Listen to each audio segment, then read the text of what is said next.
30일 금요일 아침입니다. 구약성경 426쪽입니다.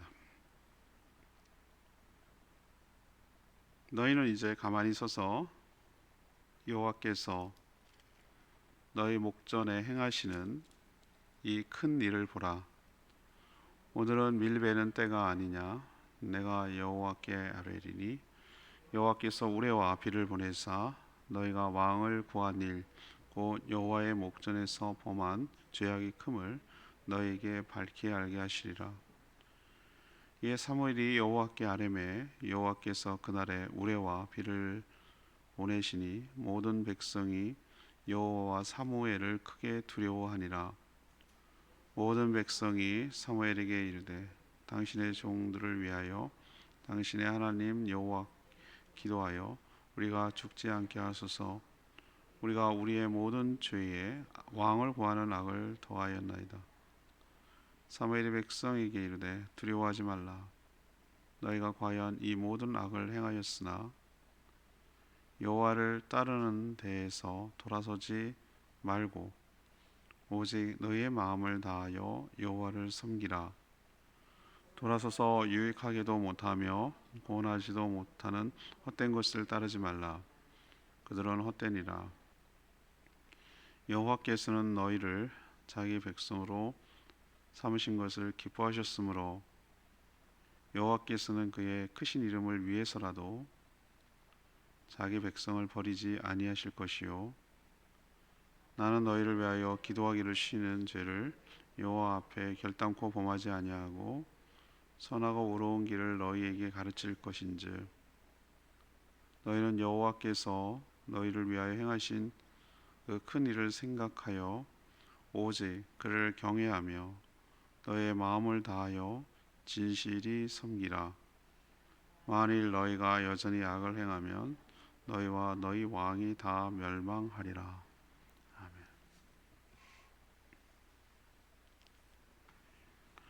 사무엘은 자신의 말이 하나님의 뜻을 대변하고 있음을 입증하려고 건기인데도 불구하고 우레와 비를 내리도록 기도합니다. 실제로 우레와 비가 내리자 백성들은 자신이 왕을 구하는 죄까지 더했다고 고백하며 용서를 구합니다. 사무엘은 두려워 말고 마음을 다해 하나님을 따르고 돌아서지 말 것을 당부합니다. 자신은 계속해서 중보기도를 하고 또 백성들을 가르칠 것이지만 하나님의 말씀을 거역하면 멸망할 것이라고 이렇게 경고하는 내용이 오늘 내용입니다. 오늘 질문은 하나님은 어떻게 경책하시는가? 하나님은 어떻게 경책하시는가? 이것이 오늘의 질문입니다. 먼저 16절에서부터 19절까지 본문을 근거로 표징을 통해 죄를 깨닫게 하십니다. 이스라엘 백성들이 왕을 요구하는 것에 대해 사무엘이 책망하니까 백성들은 사무엘 그 개인의 의견인 줄 오해할 수가 있었습니다. 사무엘은 그것을 의식해서 자신이 전한 말, 이 모든 말이 자신의 생각이나 의견이 아니라 하나님의 뜻임을 깨닫게 하기 위해서 표징을 보이기로 작정했습니다. 표징이란 하나님이 개입하셨다고밖에 설명이 안 되는 특별한 기적을 표적 또는 표징이라고 말합니다. 당신은 밀을 베는 건기였습니다. 우리랑 이스라엘 백성들이 살고 있는 가나안은 기후가 다릅니다. 거긴 지중해 쓴 기후라고 말합니다. 건기 우기가 뚜렷하고 오히려 겨울이 고온 다습한 그런 것이 이른 비 늦은 비가 그들은 우리랑 개념이 다릅니다. 우기의 시작이 이른 비고 끝이 늦은 비입니다. 우리처럼 여름엔 덥고 고온 다습하고 이런 개념이 아니라는 걸 먼저 좀 생각을 해야 되고, 그렇기 때문에 건기임에도 불구하고 우레와 비가 내린다는 건 이것은 상당히 뭐라 그럴까 이상 기후인 것이죠. 우리가 뭐 7월에 한파가 오고 뭐 이런 개념이 어떻게 성립할 수 있겠어요? 그런 이상으로 색다른 것이고 특이한 것이죠. 백성들도 그걸 잘 알고 있었죠. 근데 실제로 사무엘이 하나님께 간구하고 기도했더니 건기인데 비가 내릴 뿐만 아니라 우레가 내린 거예요. 백성들도 이 현상을 보고 여호와와 사무엘이 두려워지기 시작했어요.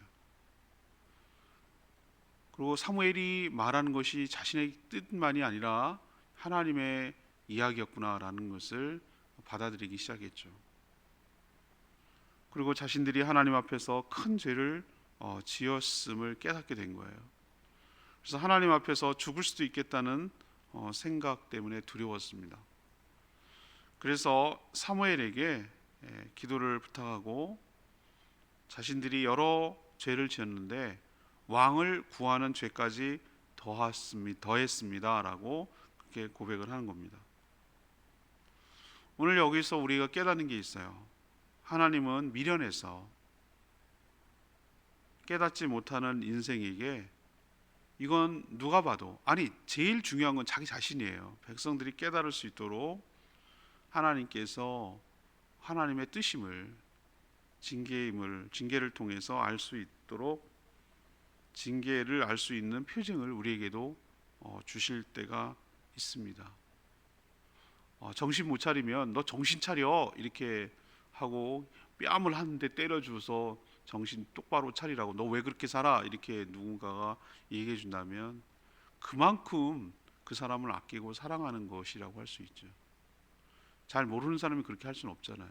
정말 아끼고 사랑하고 잘 되기를 바라는 마음으로 정신 차리라고 얘기하는 것이죠. 우리도 계속해서 아니라고 그렇게 살면 안 된다고 얘기를 계속 하는데도 불구하고 고집부리고 계속 그 길로 간다면 하나님께서 정말 특이한 현상, 건기에 우레와 비가 내리는 것처럼 이게 하나님 뜻이 아니구나, 하나님 경외하고 두려운 분이구나 라는 것을 깨달을 수 있을 만큼의 표징을 우리에게 주셔서 하나님의 뜻을 알 수 있도록 인도하여 주실 줄로 압니다. 전 이것이 하나님의 또 다른 사랑의 방법이라고 생각해요. 두 번째는 20절에서 22절 말씀을 근거로 바른 길을 가르쳐서 인도하십니다. 사무엘이 건기에 기도하자 비와 우레가 내렸고 백성들은 이 특이한 현상을 두고 두려웠습니다. 자신들이 왕을 구하는 잘못을 했다고 인정했습니다. 그런데 그렇다면 하나님은 왕정 제도를 폐지하고 없애고 없던 걸로 하고 그냥 원래대로 돌려야 되지 않습니까? 그런데 그렇지 않았어요. 왕정 제도를 그냥 이어가게 하는 거예요. 사울을 왕으로 세우는 일을 계속하는 겁니다. 그럼 뭐야? 하나님이 왜 왕을 구하는 일을 그렇게 화를 내서 백성들에게 깨닫게 하면서까지는 하면서 왕은 제도는 왜 그냥 두시는 걸까? 하나님의 진짜 목적은 왕정 제도냐 아니냐 이게 아니었어요. 이스라엘 백성들이 자신의 잘못을 정확하게 깨닫고 또 고백함으로 반복하지 않게 하려는 것이 하나님의 진짜 의도인 줄로 압니다. 중요한 것은 어떤 제도가 아니라 그 뒤에 백성들의 태도가 하나님은 훨씬 더 중요했기 때문에 그런 것이에요. 사무엘은 하나님이 진노했다고 죽을까 봐 두려워 말고 하나님을 마음을 다해서 섬기라고 백성들에게 당부하고 있어요. 하나님을 배신하고 돌아서서 아무런 소용이 없는 헛된 우상을 따르지 말라고 신신당부하고 경고하고 있습니다. 하나님께 온전히 순종하기만 하면 하나님께서 자신의 백성으로 택하여 삼으신 것을 기뻐하시기 때문에 자기의 이름을 걸고서라도 결코 자신의 백성들을 버리지 않을 것이다 라고 안심을 시키고 있어요. 하나님의 뜻을 알려주는 이런 사무엘 같은 지도자가 있다라는 것이 얼마나 큰 축복인 줄로 모릅니다. 하나님이 진짜 의도가 뭐냐? 우리를 죽일 작정이냐? 우리를 왜 이렇게 겁을 주느냐? 우리에게 진노를 내릴 거냐? 그게 아니라는 거예요. 그게 핵심이 아니고 헛된 우상 섬기지 말고 왕정 제도가 됐던 사사시대가 됐던 온전히 하나님의 뜻에 순종하며 따를 것을 요구하는, 하나님을 전폭적으로 신뢰하고 의지하며 살아갈 것을 요구하는 것이 하나님의 본뜻임을 사무엘 선지자의 입술을 통하여 가르쳐주고 있는 줄로 믿습니다. 세 번째는 24절에서 25절까지 말씀인데요, 하나님의 심판을 거듭 경고하고 있습니다. 지금 사무엘이 길갈에서 백성들을 모아놓고 고별사, 그러니까 고별 설교를 하는 것이라고 제가 말씀드렸죠. 이것으로 인해서 사무엘은 정치적 지도자로서는 이제 사울에게 넘기고 종교적인 지도자로서만 남는 모습을 보입니다. 그 전까지는 정치 다 했거든요. 하나로 통합했거든요. 여기서 고별사를 한다고 해서 모든 활동을 멈추는 것은 아니에요. 아직도 할 일이 많이 남아 있습니다. 하지만 이제 사울이라는 왕이 세워졌으니 정치적인 지도자는 내려놓고 영적인 지도자로서의 역할을 하겠다는 뜻이에요. 사무엘이 그러면 영적 지도자로서 무슨 일을 할 것인가? 두 가지예요.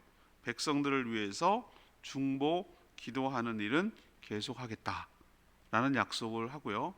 또 다른 할 일이 있는데, 또 무엇이 하나님이 원하시고 기뻐하시고 선하고 의로운 길인지 계속해서 가르치는 일, 중보 기도하는 일, 그리고 가르치는 일은 계속 하겠다라고 약속하고 있어요. 자, 중보 기도하고 가르치지만 결국 하나님 말씀대로 순종하고 살아야 될 자들은 누구죠? 백성들입니다. 그거는 백성들의 몫이에요. 그래서 하나님께서 이스라엘 백성들을 위해서 행하신 큰일, 큰일이라고 말하는 것은 바로 구원의 은총을 말하겠죠. 이 구원의 은총을 잊어버리지 말고 오직 하나님만 경외하며 마음을 다해 진실하게 섬기라고 당부하고 있습니다. 그렇지만 이런 당부에도 불구하고 여전히 악을 행하면 백성들과 그들이 그토록 원했던 그들의 왕과 함께 멸망하게 될 것이다 라고 아주 엄중하게 경고하고 있는 줄로 압니다. 오늘 레마의 말씀 23절 말씀, 23절 말씀 굉장히 유명한 말씀이죠. 나는 너희를 위하여 기도하기를 쉬는 죄를 여호와 앞에 결단코 범하지 아니하고 선하고 의로운 길을 너희에게 가르칠 것인즉, 사무엘 선지자가 이 백성들에게 한 약속의 말씀이에요. 사무엘은 그렇게 반대했는데도 끝까지 왕정 제도를 요구하는 이스라엘 백성들에게 상당히 서운할 수 있을 거예요. 그렇죠? 자기가 다스리고 있었는데 당신 필요 없으니까 물러나시고 우리 왕 세워주세요라고 하면은, 여러분 당사자 사무엘 당사자면 얼마나 기분 나쁘겠어요. 하나님도 사무엘의 그 마음을 아셨던 것 같아요. 그래서 사무엘에게 뭐라고 위로해 주셨냐면 이렇게 얘기하셨어요. 너를 버리는 게 아니라 백성들이 나를 버리는 것이다. 너무 서운해하지 마라. 이 얘기를 하셨거든요. 그러니까 사무엘이 상당히 서운해한다는 것을 하나님도 알고 있었던 것 같아요. 하지만 그는 고별 설교에서 그들을 위해 기도를 쉬는 죄를 범하지 않겠다고 약속하고 있죠. 또 계속 선하고 의로운 길이 무엇인지 가르치는 일도 계속하겠다고 또 약속하고 있어요. 지도자가 어떤 태도를 취해야 되는지 저로서는 다시 한번 깨닫는 것이에요. 성도들을 위한 중보, 기도, 그리고 또 말씀을 양육하고 가르치는 일을 끊임없이 하는 것이 지도자구나 라는 생각을 저로서는 하게 되는 것이죠. 오늘 질문으로 돌아가겠습니다. 하나님은 어떻게 경책을 하시는지, 어떻게 인도해 가시는지, 이걸 지금 얘기를 하고 있어요. 첫 번째는 뭘 한다고요? 표징을 통해서 죄를 깨닫게 하신다는 거예요. 우리도 하나님께서 하실 일이 있어요. 도저히 정신 못 차리고 계속 그렇게 살면 딱 정신이 바짝 들도록 하는 일을 일시적으로 줄 때가 있어요. 아차 싶게 깨달을 수 있도록 뺨을 한 대 쳐주는 거예요. 하나님께서 정신 똑바로 안 차릴래? 이렇게 야단쳐 주는 거예요. 이게 하나님께서 우리를 사랑하시기 때문에 하는 거예요. 비와 우레를 내려서 정말 두려워하고 경외할 하나님이라는 걸 깨닫게 해주듯이 우리도 그렇게 인도할 수 있는 게 하나님의 또 다른 사랑이라는 걸 기억하시기를 바랍니다. 또 바른 길을 끊임없이 가르쳐 주세요. 무엇이 하나님 앞에 선한 길인지, 제도나 이런 우리는 자꾸 변화가 가져오면은 뭔가 큰 일이 벌어질 거라고 생각하는데, 핵심은 무슨 제도 사상 이게 때문에 바뀌어지는 것이 아니라 항상 처음부터 창세기부터 끝까지 동일한 거예요. 하나님을 왕으로 섬기고 하나님을 전폭적으로 신뢰하고 하나님을 전적으로 의지하고 그분을 순종하며 살아가는 삶, 이것이 너희에게 복이다 이거예요. 이건 하나도 안 바뀌었어요.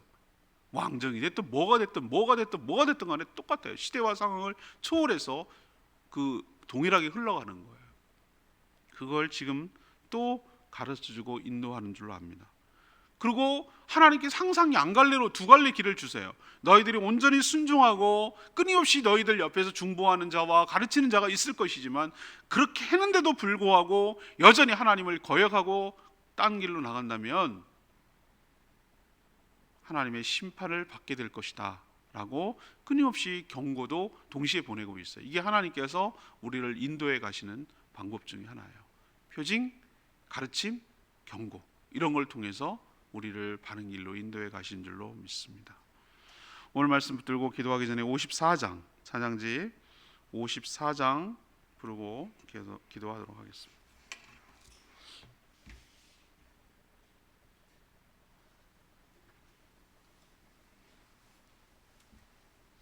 찬양집 54장 아침의 나로.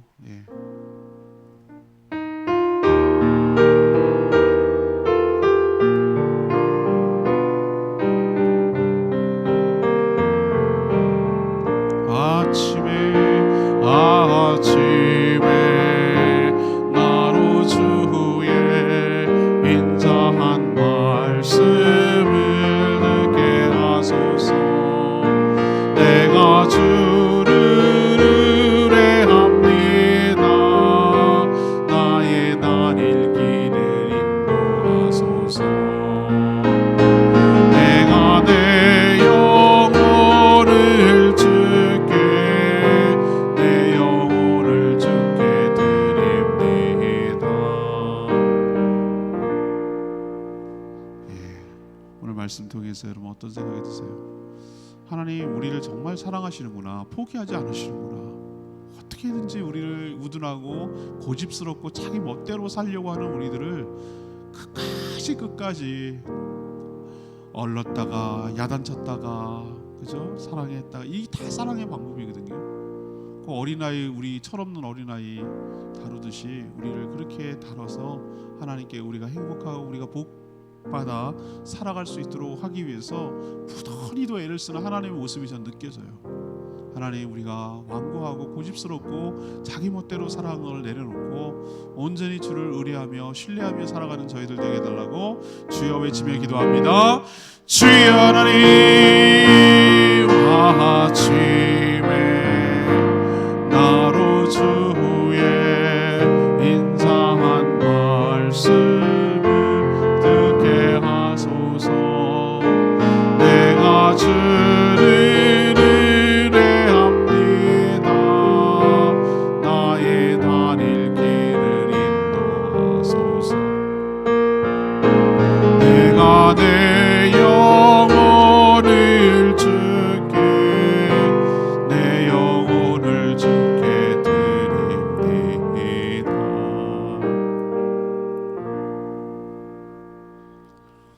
하나님, 이스라엘 백성들을 극진히 사랑하시는 것처럼 저희도 그러하실 줄 믿습니다. 어리석고 고집스러운 저희들에게 표징을 통해 깨우쳐 주실 줄 믿습니다. 저희들의 허물과 죄악이 보이게 하시고 자신의 허물과 죄를 인정하고 회개하게 하여 주시옵소서. 연약함에도 불구하고 하나님의 이름을 위하여 버리지 아니하시고 끝까지 바른 길로 가르치며 인도하여 주실 줄로 믿습니다. 이렇게 했음에도 하나님을 경외함으로 마음을 다해 진실히 섬기지 않을 때 하나님의 무서운 심판이 있음을 명심하게 하여 주시옵소서. 저희들을 선한 길로 인도하여 주시옵소서. 오늘도 하나님 앞에 간구하는 모든 기도 주님께서 들어응답하여 주시기 원하며 저희들에게 때를 따라 도와주시는 은혜를 경험하게 하여 주시고 바른 길로 인도하여 주시옵시고 모이는 모든 목장들마다 축복하여 주시옵소서. 감사드리며 예수 그리스도의 이름으로 기도합니다. 아멘. 오늘 하루도 주님의 은혜 가운데 살아가는 복된 하루 되기를 축복합니다. 예, 충분히 기도하고 하루 시작합니다.